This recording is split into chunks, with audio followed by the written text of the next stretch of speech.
Welcome to the LYIS podcast. I'm your host, Joe Otley. Today, I'm joined by Dr. Jake Madden. Jake is a globally respected educator, researcher, and system leader. He has led numerous schools across multiple systems, earned a doctorate focused on building teacher capacity, authored professional books, and continues to shape leadership practice internationally from his current role in Tokyo. Beyond the titles and recognition, Jake is a leader who believes in stewardship. He believes in leaving a school stronger than you found it, growing people, and not just programs. Before we begin the podcast, I do have a quick confession. The microphone looked great with these lights. I was very pleased with it, obviously. And then after the recording, I realized I had recorded using the laptop's internal mics instead. A bit annoying, but Jake's audio is much better, which is what matters. We're here to learn from him. In this conversation, we move past theory and into lived, experienced leadership. Some of the topics that we explored, we touched upon the lessons that shaped Jake across decades of leading schools. We spoke about why people must come before structures. Jake provides some practical advice for those new to leadership or are considering the step into a leadership role. He spoke about how to lead change well, and just as important, how to decide when change is needed and when it is not. We talked about patience, the power of listening before acting, about building trust before launching anything new, amongst many other topics. So if you are stepping into leadership, thinking about it, or supporting others who are, this episode will give you perspective that you can put into action.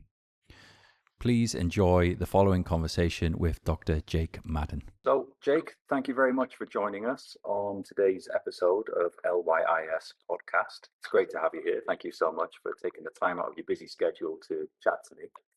Yeah, no worries, Joe. Always happy to have a bit of a yarn. So it's great to catch up.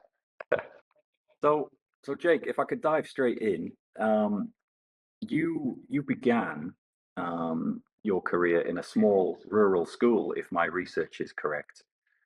If I could ask you, what did that setting teach you about leadership early on? Yeah, no, that you're quite correct. My first principalship was in a little border town called St Joseph's in Mungandai. It's on the Queensland New South Wales border in Australia, where the horizontal line meets the squiggly line. That junction there. So half the town was on Queensland side, the other half was on New South Wales side. And I'm from the country anyway, so I'm a rural constituent, I suppose. My father was a shearer, and so I lived in the bush. So having my first principalship in a small country town, seemed like a natural, thing to do. And I was pretty excited by it. I had a young family at the time. I was only about 26 or something.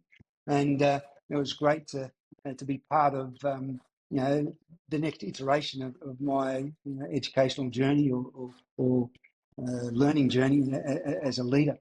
It was a small school, about 60 students, 5 or 6 teachers, in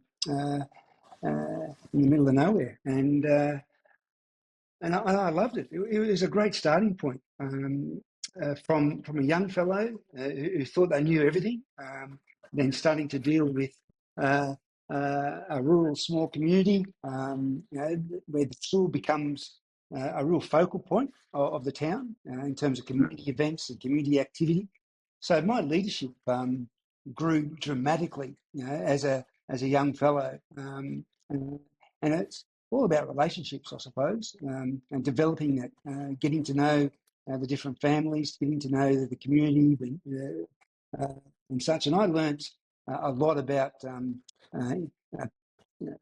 people interactions, people management, and people development, and such, and trying to support my own growth and understanding as an educational leader. But in those early days, it was more about community leadership, and working, with the school community and the wider community, because it was very, very intertwined in that part of the world. Yeah. So I think Yeah. that was one of the key things. Yeah, I mean, I was reading an article recently. It was an LYIS article. If you'll excuse the plug there, the shameless plug in the podcast. It's the only one I'll throw in. But it was great. It was about the common misconception that small schools are easier in a way because you don't have that scale. But it was great because it honed in on the fact that what you were just talking about, that everyone knows everybody. So small things, small at a bigger school of hundreds or even thousands, might be less impactful. But in a smaller school, every little thing matters, doesn't it? All those little relationships between families, between the school and the family.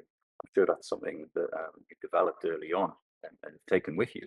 Yeah, absolutely. I think, for me, and I've grown through my leadership career, and from small schools in small towns to large schools in large towns, low socioeconomic schools to high premium type schools and things. But working in a small school setting in my earlier days was a formation period of time. It's really about connecting, and I think that. Things become amplified very quickly, and in terms of whether it be student behaviours, whether it be student academic records, whether it's student development, that type of thing. So it's really important in terms of those connections, and it's left a legacy for me growing through. Is how do we connect teachers and parents more meaningfully? And in those smaller country towns, there is that real sense of collegiality that where in the larger cities and in the larger schools, the anonymity of the teacher in the community tends to get a bit lost, I suppose, where you're always on display in the small town syndrome. But I think that was Yeah. a really good starting point, for me. Yeah, that's something I'd like to unpack later with you, actually, later on in the chat, where I'd like to pick your brains about how you scale that up, and maintain that strong culture that you've put in place in a school. So on the flip side of that, and I mean this is a positively framed question, but were there mistakes that you made back then that shaped you early on, that you learned from?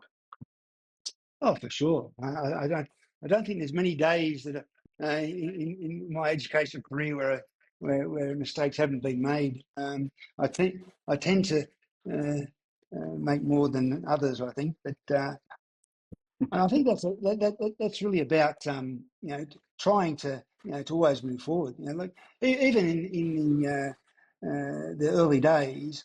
I had a lot to learn, and it's a lived experience. I mean, schools are social institutions. They depend upon people interacting. The learning program isn't a one-way street. It's a two-way street. The teachers are engaged with the students are engaged with the teachers.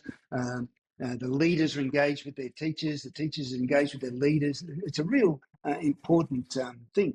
And in that social learning environment, probably made a lot of mistakes in the early days, taking things for granted, thinking, people understood what I was communicating, what I was expecting, and vice versa. So developing my own understandings around those nuances of reading the room, understanding, different personalities and such.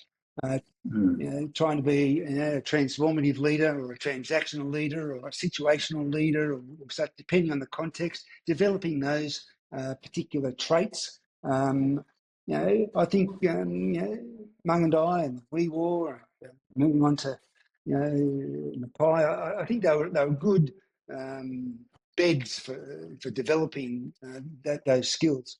So some mistakes are inherent in what we do. And as we grow older and we have that lived experience, some mistakes are learnt and not repeated.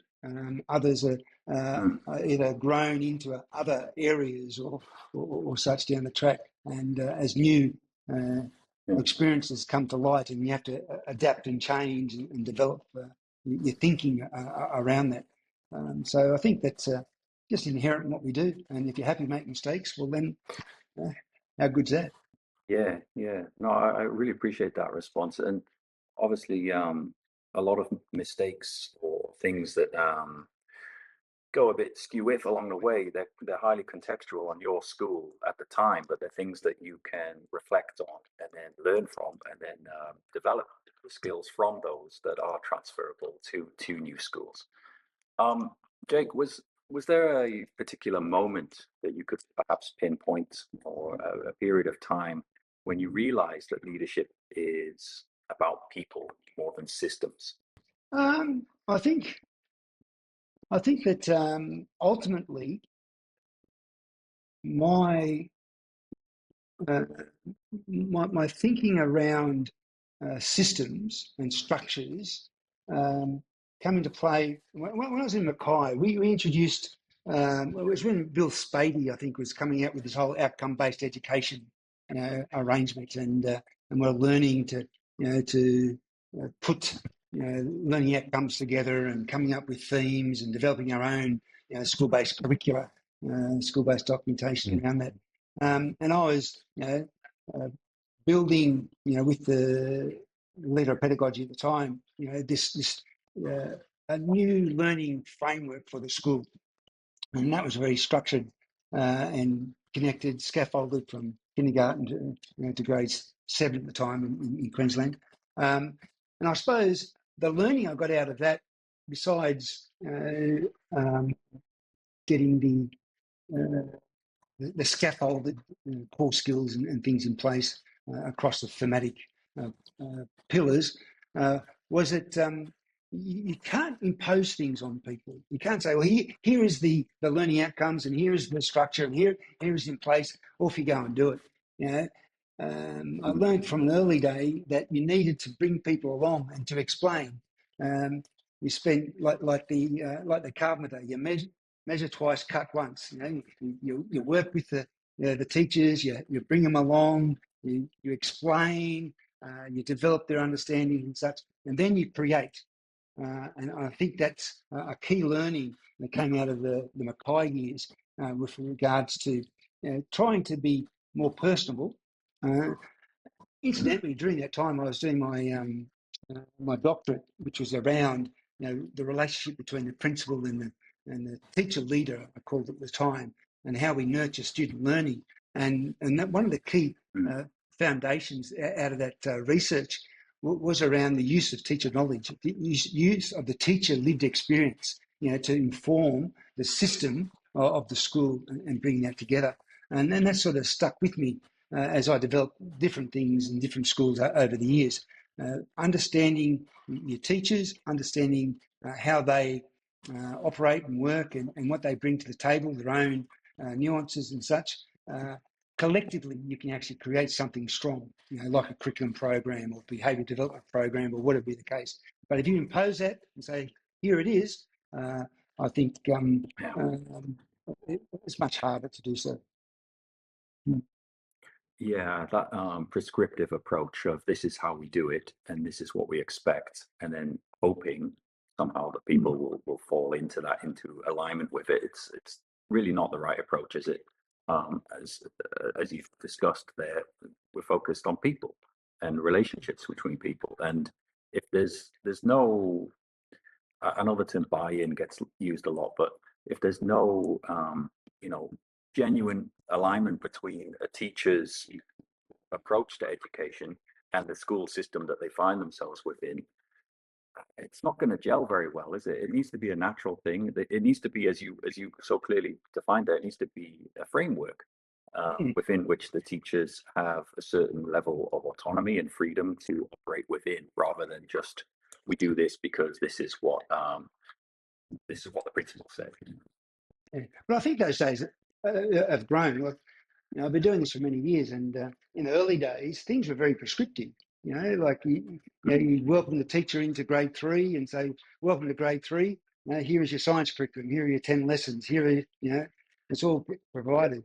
And I think we've grown away from that, and thankfully, and I think we're becoming a much more integrated in our approach to school life. And I think that that's where we need, because teaching and learning is complex. It's multifaceted, and we need not just the king on the stage telling the story and promulgating what it's going to be. It needs to be with the masses, and it needs to be worked through with the people who are going to be doing the work, and they need to have control and support over that. And what they bring to the table is quite important as you're developing school practices and policies and things. So I think today's world, we're doing quite well in that regard anyway. Yeah, absolutely. I mean, you have the framework in place, you have those policies to adhere to, of course, but again, they're not just written documents that are emailed out and everybody, please make sure that you are a part of this and you're aware of what the school expects, etc. Because then if you go down that route, getting away from the most important thing, and that is differentiation and making sure that teachers are empowered to actually tweak the curriculum or adjust it to the needs of each individual in their classroom, which I think is something that sometimes, I know you say we're past those days, I think sometimes those things can creep into school systems and prevent Absolutely. really focusing on individuals. Yeah, absolutely. I think the whole, I think it was Passy Salberg who termed the coin the germ.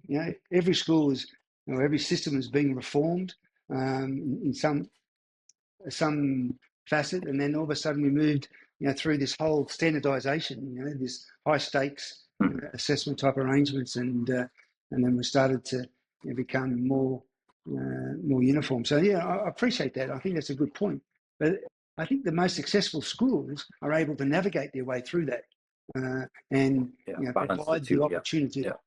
So that's important. Yeah, because at the end of the day, you can't get away from the exams. I mean, it's inevitable. But it's how you shape the learning experience before that to ensure that children feel equipped with the skills without necessarily, jumping through the hoops of exam upon exam upon exam, but feeling confident and competent by the time they do reach an examination.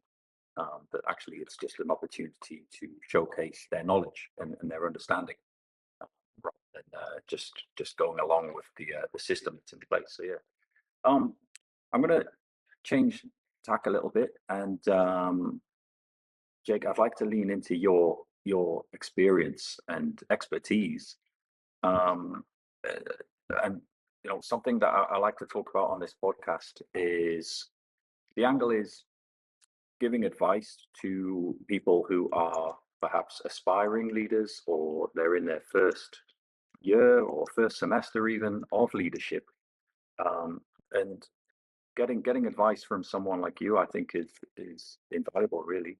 So for someone stepping into their first leadership role, let's say next semester, next school year coming up, where should they focus first? What should they do in that first semester? Well, I think that from my perspective, I think the very first thing that you need to do is decide what you stand for, as a leader. I think you need to lead with the values of your own philosophy of life, and let those values guide the choices that you make. And you're going to make a lot of choices, and then a lot of choices will be made under pressure over time. So I think that's the very first thing I'd look at. Make sure you know who you are as a leader, what you're trying to stand for. And then I think you need to be be very clear about that. Say what needs to be said, do what needs to be done, but say it with respect. Be kind in the way that you develop that. I think as a leader and an aspiring leader, one of my mentors in the early days, he said, "Listen first, right? Then listen second, and then listen third before you say anything. So listen more than you speak. And I think that was something I learnt a lot in the early days. I needed to listen more because I thought I was a leader. I thought I had to do stuff. I just, prove that I'm worthy of being in this place. So I need to do things. But I need to listen to people more, ask good questions. Make sure the people that you work with feel heard in what you're doing.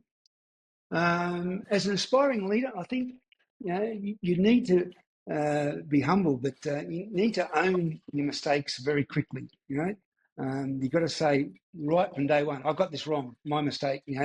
Then explain how you're going to change and move forward. I think that's a really important thing. Something I felt difficult doing when I was a young fella.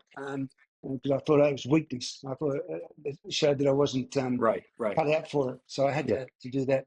Yeah. You need to be the man with the plan and the answer for everything. Yeah. The pressure is on, isn't it? Yeah. I think also learning is a very public thing as well. I think you need to share what you've learned, and you need to let other people in your group know that I've learned this and this helped me grow. So as from a modelling perspective. I know that in my early days, I didn't give feedback very well. I didn't really like the annual reviews that senior leaders had to endure back in those days. So I think that as an aspiring leader, if you seek feedback on your own performance, ask how you're helping people, ask how you're going to help you develop your leadership skills. I think seeking feedback early it would be a good thing to do. I think also I was rushed in early days of making decisions, even though I was unsure of what was the best thing to do. I thought I had to dive into things. So I think that while we have to make decisions as senior leaders, and we have to demonstrate that, we need to also take time to pause and just be careful around that. So that's really important. I'm laughing at that one, Jake, because that was something that I learned from my predecessor. Because I remember early on when I was as deputy head, I would share with her communication that I was having with a parent or a teacher that was perhaps a challenging experience. And she gave me the advice of just you don't need to jump into this. You don't need to jump in and solve this problem right away. The very best answer you can give is, let me go and find out for you. Just let me go away and find out what's going on, and I'll get back to you, which gives you just that breathing space to actually unpack the situation, talk to multiple people, listen to all different perspectives, and then come back with a response. And I think by doing that, what you're doing is you're building trust. You're working with your team and you're building a bit of trust, and people can feel comfortable and confident in you. And then when they rely on you to provide guidance, be a good coach, to help them, then I think you're in a good position, a good platform for your career as a leader. And I think the learning side of things, because we adapt and we change and we grow and we develop over time, and it's really important that even the inexperienced leaders, that they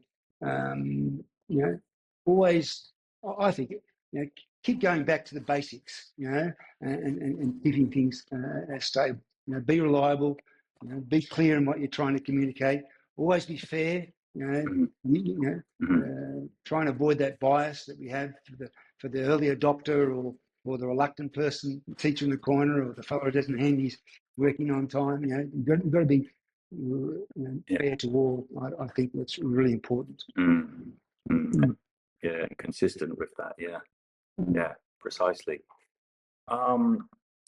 Okay, so I think that's a neat segue into some of your research, because you often talk about teachers as researchers in your work. Could we spend a couple of minutes just unpacking what that looks like in a practical setting, in a normal school week? What would that actually look like? Yeah, no, it's a great thing. I'm a strong advocate, in teachers reflecting on their own practice. And I think that the concept of the teacher as researcher is the person um, who makes good decisions about the next steps in learning based upon their practical application of the teaching and learning paradigm itself. If I need to know how to improve a student's um, behaviour around certain things, I can go to the theorists, the experts. I can read something, and then I can take that and put it into place. But it's not until I do that lived experience side, I actually try something and do something and to see how it works, to see whether it reflects and suits what I do as a teacher, where the real learning becomes sustainable over time in my own practice as a teacher. So that's a really important thing. So teachers every day asking questions about their own practice, sharing their time with their colleagues. We live in a very code-developed world today. You don't have single classrooms, single teachers doing single things on their own anymore. We do a lot of collaborative work. We do a lot of interactions and sharing and putting it together. Here at Aegis, we have a very strong observation and walkthrough program where teachers themselves just meander into each other's classrooms and learn from each other accordingly, and then take their learnings back to their own classroom and doing their own things and sharing what they've learned from someone else. We have a program called Yeti, which is the yearly teacher inquiry program where they research things and they share their findings. They talk about that with their colleagues, and you see a lot of great spin-offs happening inside classrooms right across the school. And I think that's a really important milestone, because teachers are the people who are making a big difference in the lives of the students, but they're also making a big difference in the lives of each other and helping each other improve their craft so they can be better tomorrow than they are today. Because we're always yearning and learning, to improve. And if we're not yearning to improve, well, then we're probably in the wrong profession, because learning is our core business, and it's not just about student learning; it's about us as well, to make a better craft around it. So I think that that teacher as researcher concept I think, is highly important and should be a part of everyone's being. Lovely. I mean, my next question, I think you've touched upon it already. I was going to ask you, how can leaders move staff from compliance into curiosity? But it seems a program such as the Yeti program you've got going there seems a great system for that. Are there sort of are there guiding questions for teachers to ask, or do you go about assigning certain research topics? Like, if you say you might do well to go and see X, Y, and Z because they're very strong in this area, this would be something you could learn from, or how do you go about getting that going? No, that's a great question. The process that we developed over time, is about trying to not add on activities to teachers. You ask any teacher, and workload is a real issue. They'll explain that they're busy and they're under the pump. So we don't want to put things on top, but we need to embed it as part of their daily life.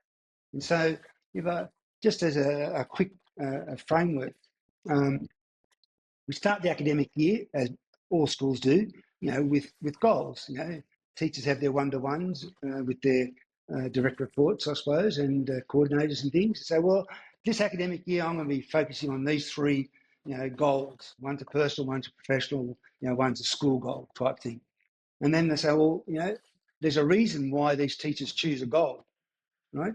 And it's always about improvement. I want to improve, my ability to provide, quality questioning in the classroom.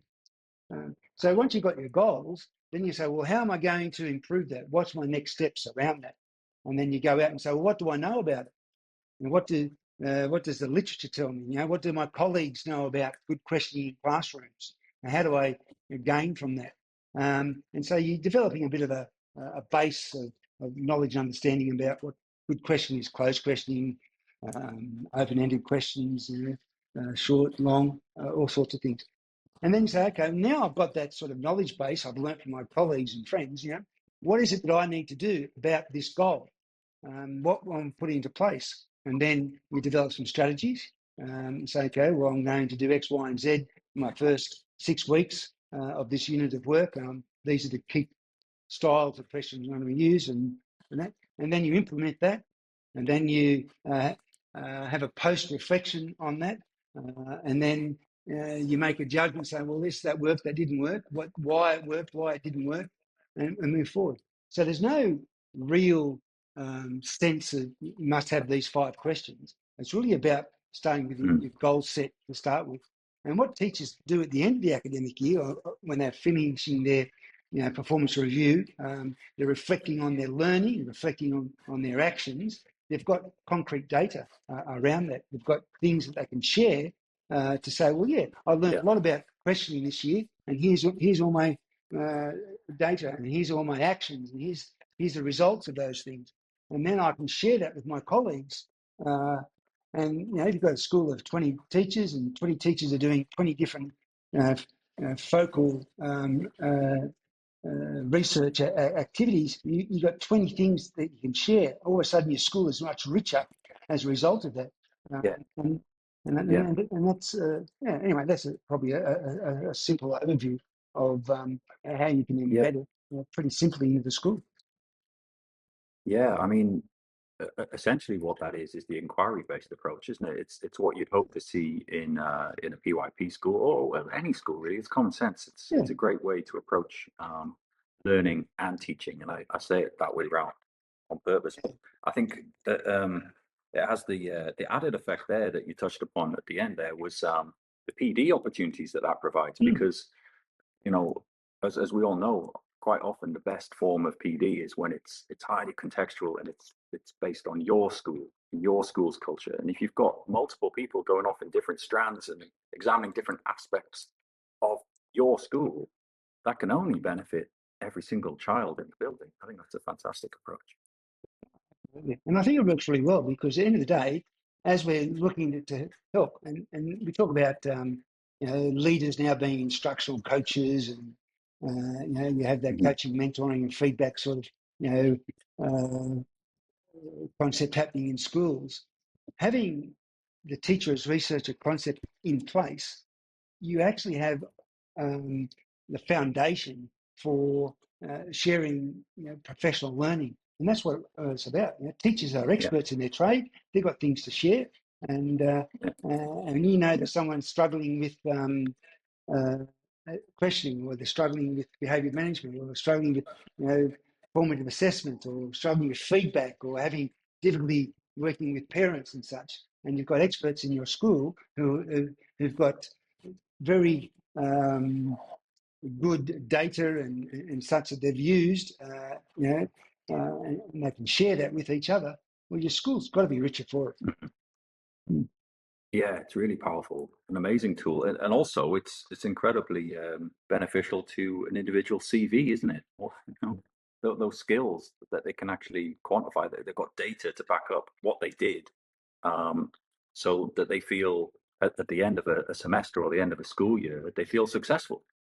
Just as you'd want a child to feel successful at the end of a unit of learning, that there's actual markers in place to say, well, look, this is what you knew at the beginning. This is what you wanted to find out. You've gone away and you've done that, and look how amazingly you've done, or look what you've learned from it.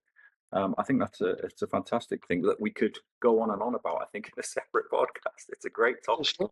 Great. Absolutely. Yeah, go on. Sorry. Yeah, no, I'm just going to say that it makes a lot of sense, because schools are social, they're about people, and we're inquirers, and teachers are good reflectors, even though they may not, openly admit or work their way through it, but they reflect on their day-to-day interactions. And, the inquiry cycle is a real important scaffold for teaching and learning. And I think we dovetail that, with the research side of things. Well, then we're always going to be on a winner, I believe. Yeah, I agree. Going with the research and then backing it up through a lived experience, I think it's such an effective way to go about that, because you can't have one without the other, can you?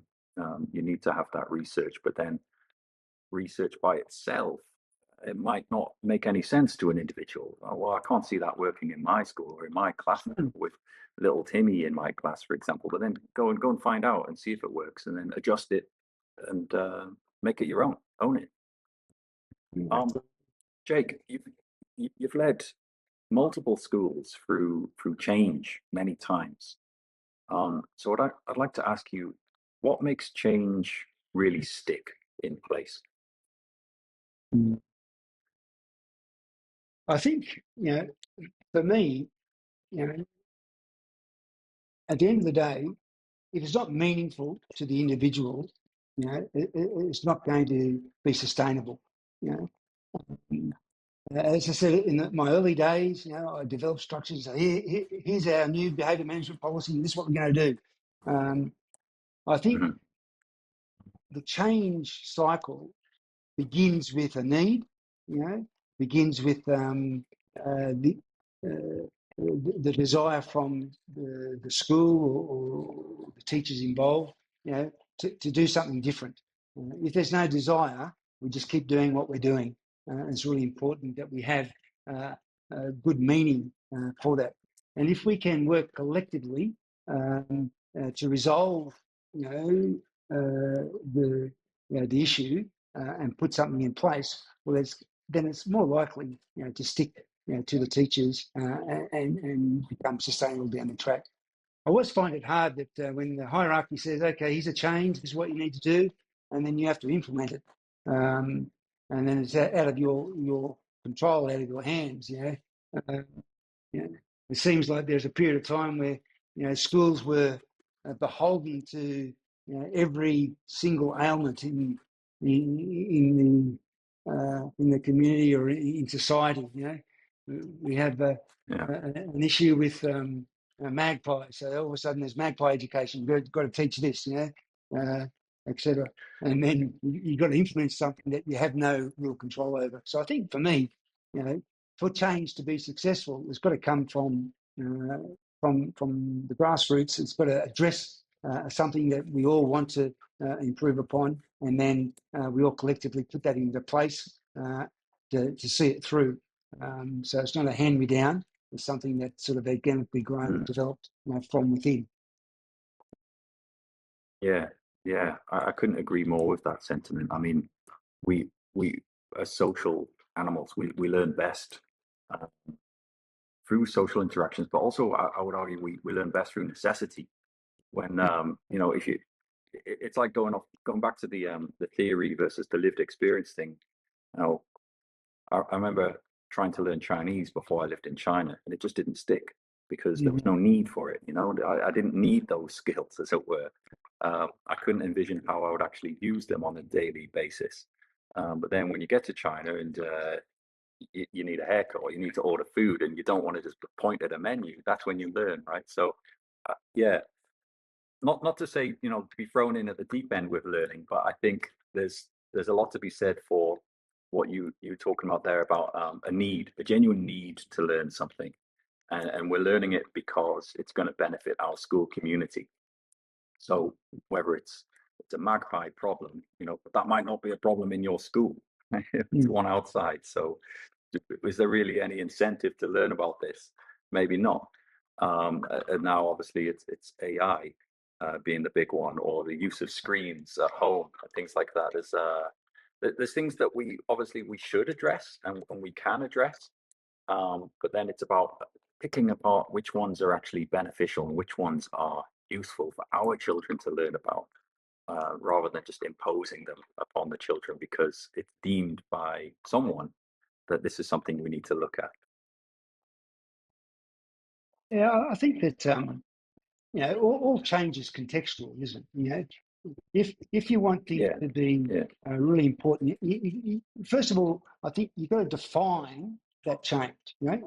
If you can state that the problem you're having is in a simple sentence, and you say, okay, here's the evidence that says that we need to change, and then if you go out and say, okay, this is what the change has got to look like, and this is what it's got to be, I think that's your foundation.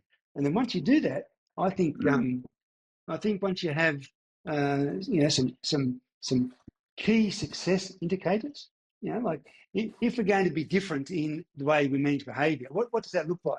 And we're going to see these things, and that's where I think staff can start to begin to connect with and join. So as long as you've got good success indicators of where you're heading and what you're trying to achieve, you're more likely to stick things to it, and actually get somewhere.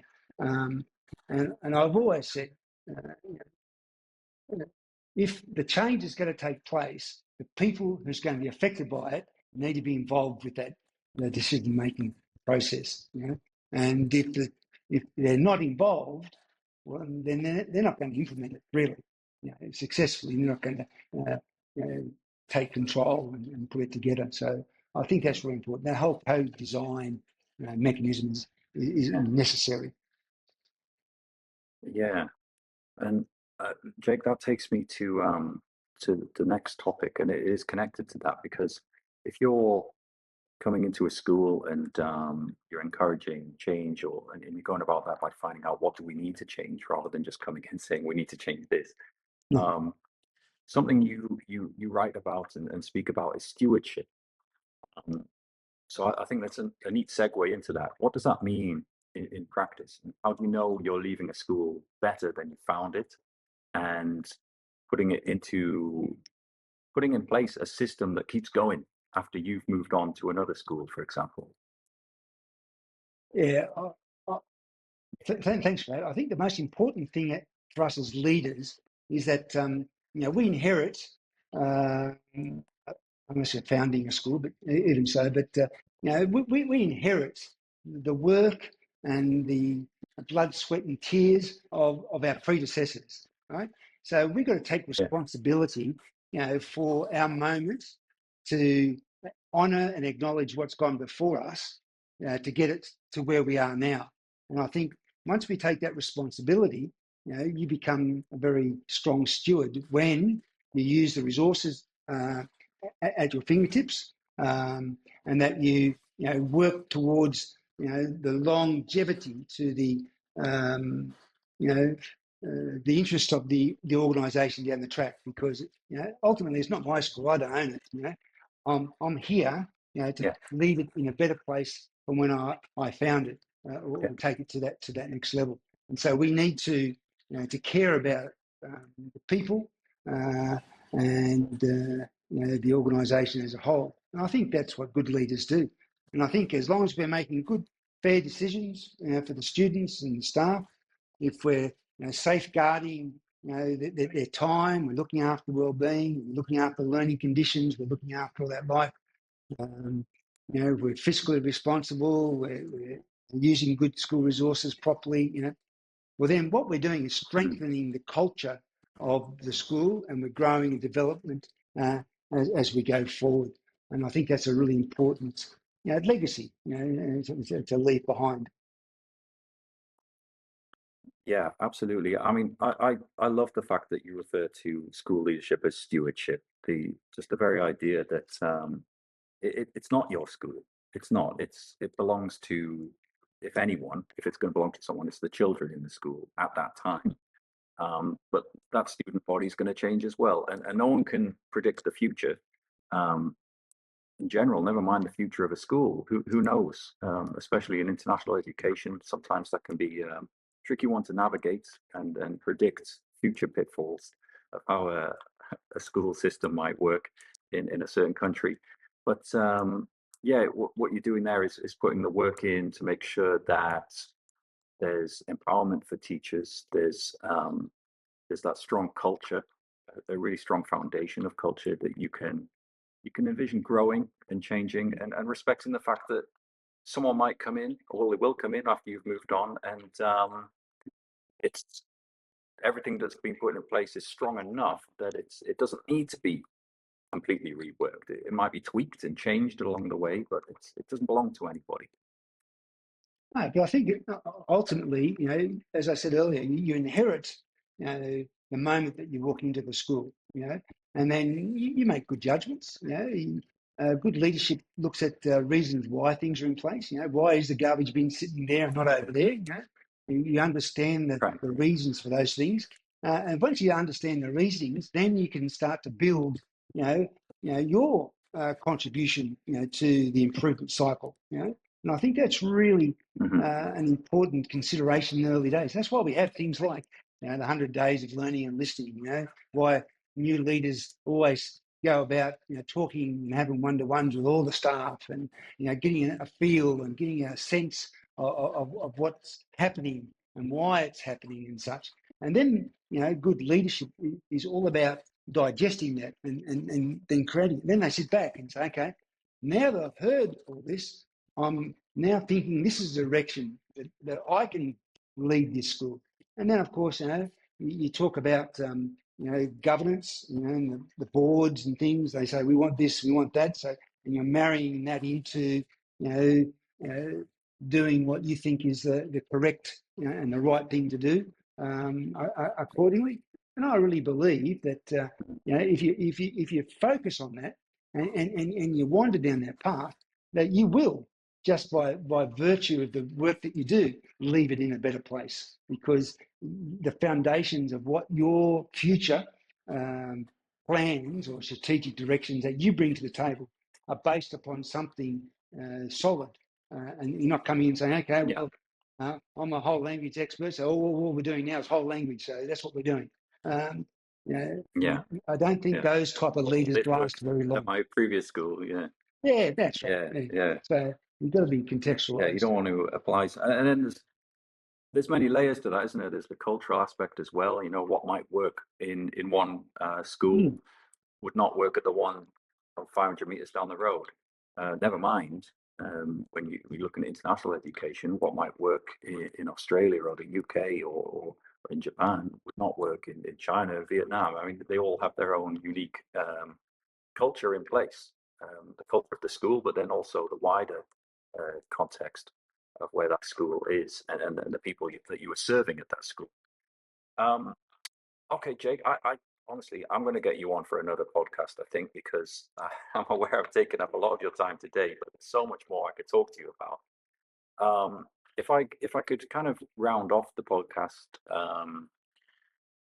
if a teacher listening today is considering leadership, what should they ask themselves first, Jake? Okay, I think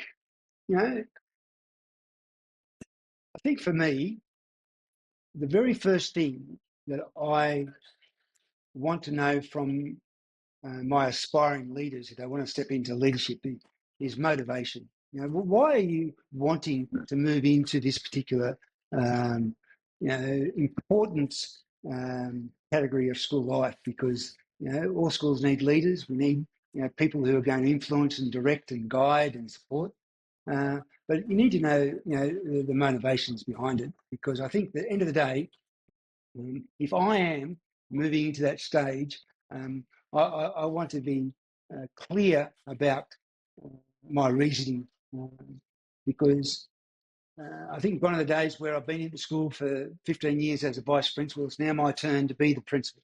I think we're really about trying to support and develop the caliber of people who can effectively make good decisions and effectively guide and direct and support the school life. But I think for me there are five key elements to effective leadership. I think if you're wanting to get into leadership, I think you need to understand how to lead with vision, right? So you develop the skills about understanding and setting clear directions and how you communicate that. So I think if you want to be a good leader one day and move into that, you need to understand how vision really guides the direction. I think that our core business is about learning. So I really believe that aspiring leaders need to ensure that they focus on keeping instruction, and the improvement of instruction at the centre of what they do. So if my motivation is to build and develop and support teachers, well, I think you're on the right track. I think the aspiring leader today, moving into that next level, they need to think about the notion of collaboration. I think that you can't do things on your own anymore. Right? You can't stand and promulgate and dictate from the pulpit. You've got to collaborate. You've got to build a strong team around you. You've got to find people with greater expertise than yourself and give them the reins to do their things. And you need to build that accordingly. Notwithstanding all that, leaders coming through the ranks need to understand accountability. They need to know how to lead with accountability, how to make the expectations, whether it be through change management that we talked about earlier, and how we follow through in a fair and just manner in what we do. We need to be held to account and held others to account. And I think the final thing really for me, because as I mentioned before, we're about social integration. We're an entity that builds upon people. So you need to be able to lead community. I think you have to be a person who can build relationships, not just with the teachers, but with students and families and the wider community as a whole. So I think if we get through those 5 key sort of domains, and I develop my skill set to enable those domains to grow, well, then I think you're on the right path to become an effective leader, and you'll do great things in the schools that choose you as the next steward. I mean, that's a very succinct and clear list of things. I think that's fantastic. Thank you so much for sharing that, Jake.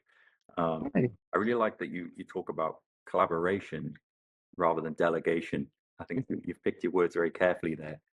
Very well said indeed. But if I could just get you to expand ever so slightly on that aspect, are there things that a leader should always ensure they personally own rather than delegate to a team?